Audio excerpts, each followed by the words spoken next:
আসসালামু আলাইকুম। কেমন আছেন সবাই? আশা করছি সবাই ভালো আছেন। আমরাও আল্লাহর রহমতে ভালো আছি। তো নতুন আরো একটি রান্না নিয়ে আপনাদের সামনে হাজির হয়ে গেলাম। আশা করি আপনার সবার ভালো লাগবে। তো শীত তো চলে আসলো দেখতে, দেখতে। আর শীতের কারণে আমাদের বেশ অনেক সমস্যাই হচ্ছে। আপনার আমার কথা শুনলে বুঝতে পারছেন হয়তো। তো যাই হোক, আমি আজকে রান্না করেছি মুরগি দিয়ে পেঁপে।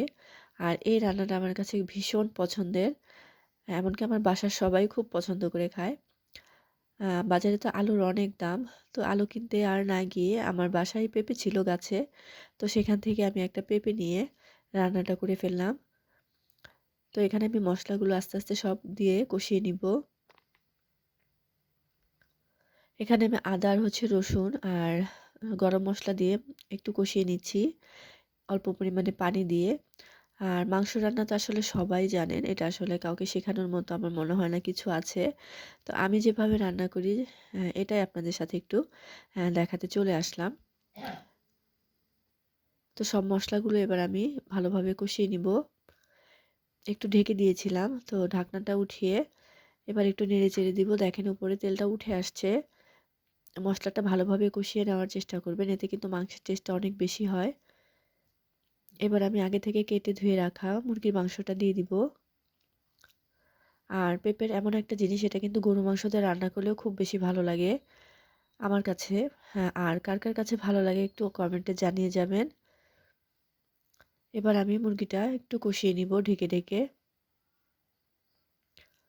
আর মাঝে মধ্যে একটু নেড়েচেড়ে দিব যেন নিচে লেগে না যায়। হ্যাঁ, মুরগি থেকে যে পানিটা বের হয়েছে সেটা দিয়ে কিন্তু মুরগিটা কষানো হয়ে যাবে।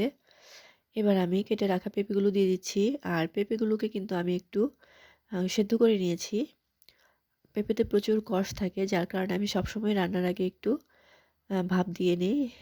আমার কাছে মনে হয় এভাবে করলে পেঁপেটা খুব ভালো লাগে খেতে। আর সেদ্ধ করার সময় খুব বেশি পেঁপেটা নরম করে ফেলবেন না। এতে কিন্তু রান্না করার সময় পেঁপেটা একদম হয়ে যাবে, নরম হয়ে যাবে অতিরিক্ত। আর এবার দিয়ে দিলাম গরম মসলার গুঁড়া। এরপর আমি একটু নেড়েচেড়ে মসলাটা ভালোভাবে মিশিয়ে আবার ঢেকে দিব। তো এভাবে আস্তে, আস্তে আমি মাংসটা কষিয়ে নিব। দেখেন এখানে কিন্তু পানিটা একদমই শুকিয়ে আসছে। তো পানিটা যখন একদম শুকিয়ে আসবে এ পর্যায়ে আমি খুবই অল্প পরিমাণে পানি দিয়ে রান্নাটা করে ফেলবো। যেহেতু এটা মানে একটু ভুনা ভুনাই হবে।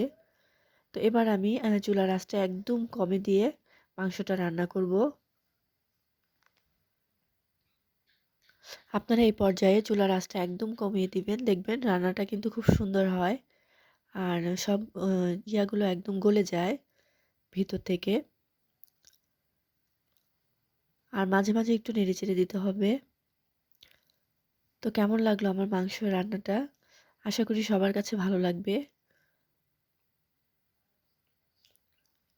এবার আমি মাংসটা আবার নেড়েচেড়ে দিব। আমি আগেই বলেছি আমি কিন্তু অল্প আঁচে মাংসটা রান্না করছি। আর এভাবে করলে কিন্তু মাংসের ভিতরে মসলাটা খুব ভালোভাবে যায়। আর মাংসের টেস্টটাও কিন্তু অনেক বেড়ে যায়। তো দেখেন মাংস রান্নাটা হয়ে গেছে। তো কেমন লাগলো জানাবেন। ভালো থাকবেন সবাই। আল্লাহ হাফেজ।